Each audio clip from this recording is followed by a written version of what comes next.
אהלן, בסרטון הזה אני הולך ללמד אתכם איך לחבר טופס של אלמנטור פרו לתוך רב מסר, כן? איך לסנכרן את הרשימה ברב מסר עם מידע שמגיע לנו מתוך אתר הוורדפרס, שזה בעצם אוטומטית אותו דבר רק בצורה אחרת. קודם כל, למה שנעשה את זה? למה שאני רוצה לחבר טופס אלמנטור? אפשר להגיד שזה טופס אלמנטור פרו, באלמנטור הרגיל אין טופס, אפשר לחבר את רב מסר גם לאלמנטור בדרך אחרת עם Contact Form 7, שזה פחות מה שאני מדבר עכשיו, זה אפשרי, אבל כרגע הפוקוס יהיה לדבר על אלמנטור פרו.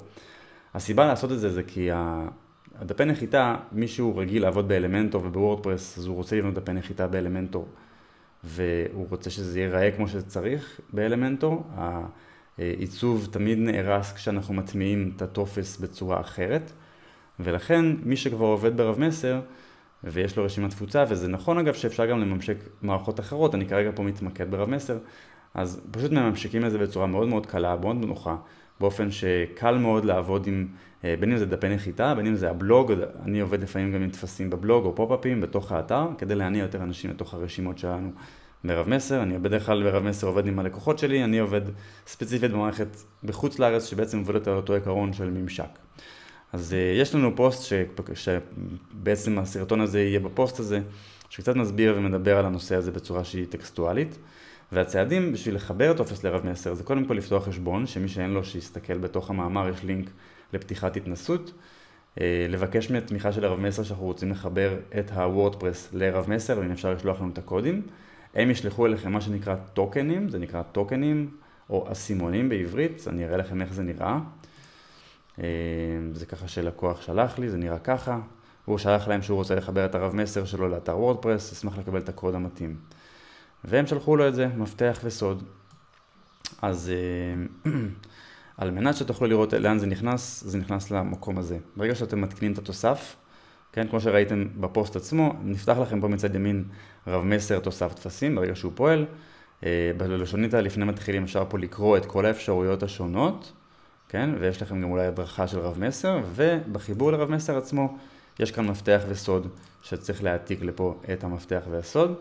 אני כרגע אחבר את איזשהו מפתח וסוד שיש לי, רק כדי שאתם תוכלו לראות את התהליך עצמו. נעשה כאן שמירה, ואני רוצה לראות פה סימן ירוק ואישור ירוק, שבעצם המערכת מחוברת. כמו שאתם רואים פה, חשבון רב מסר שלך מחובר בהצלחה.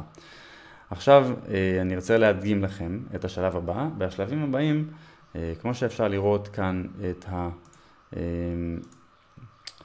התוכן שכתבנו, שבעצם נעשה איזה רפרש שאתם גם תראו אותו.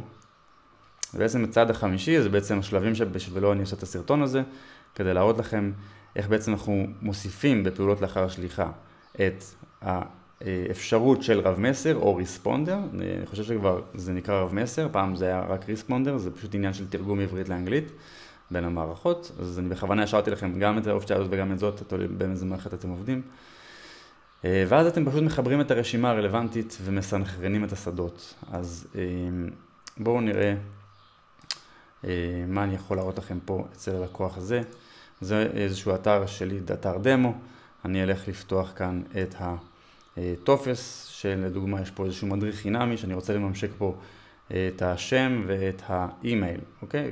לצורך העניין מתנה חינמית כזאת או אחרת. וכשאני הולך לפעולות אחרי שליחה, אז יש פה אמנם כל מיני אלמנטים, אפשר להתעלם מזה כרגע. אני, כמו שאתם רואים, באחד מהניסיונות והתרגולים חיברתי את מיילצ'ימפ, כן? שזה עובד על אותו עיקרון. אני אוריד את מיילצ'ימפ, ומה שאתם רוצים פה זה לחבר את רב מסר. אתם רואים, הוא לא מזהה את הריספונדר, אלא הוא מזהה רב מסר. ובעצם עכשיו אפשר לבחור את הרשימה הרלוונטית, אוקיי? במקרה הזה אני ארשום פה ניר, רשימת בדיקה, כן? אפשר באמת להתעלם פה מהשדה הנוסף של טלפון, זה בדיקה שעשיתי בתוך רב מסר עצמו. מה שיפתח לכם פה זה בעצם השדות הרלוונטיים. מה שאנחנו רואים פה זה השדה הרלוונטי שלי בתוך רב מסר. הברירת מחדל זה שם, כתובת וטלפון. אני פשוט הלכתי והוספתי עוד שדה מותאם של טלפון, שזה פשוט היה לבדיקה מבחינתי לראות כשאני מוסיף בתוך הרשימה ברב מסר, וזה הדרכת רב מסר יותר, יש שם התאמת שדות מותאמים, כלומר יצירת שדה מותאם אישית בכל רשימה. אז ברשימה הזאת יצרתי שם עוד שדה שנקרא טלפון, רק בשביל לבדוק. אז רק סתם שתדעו שאפשר לייצר, אם אני בטופס האלמנטור שלי מייצר עוד שדות, כן, כמו כתובת או משהו כזה, אז אני יכול ללכת לרב מסר ולהוסיף את השדה ובעצם לשייך אותם פה. ככה זה ממש ממש קל. אז אני הולך לשם, ומה שחשוב שהשם יהיה טקסטואלי, כלומר, זה אולי דברים שהם כן חשוב רגע לשים לב אליהם, שהשם עצמו הוא טקסט, אוקיי, מסוג טקסט, והאימייל הוא מסוג אימייל, כי ככה ברב מסר אנחנו מזהים, כן, שזה אימייל. אחרת זה לא היה מופיע לי פה. אם האימייל עצמו היה טקסט או משהו, כנראה לא היה מופיע פה. כמו שאני אראה לכם דוגמה על טלפון. כי נניח אתם רוצים להוסיף טלפון, ונגיד שאתם עובדים עם צור קשר, ונגיד שאני אגיד לו פה, אתה תהיה מספר. נגיד שקצת התבלבלתי. ונגיד שהתווית שלי, נגיד היא פון, או אתם רוצים תרשמו פה טלפון, וזה יהיה פה הטלפון שלך.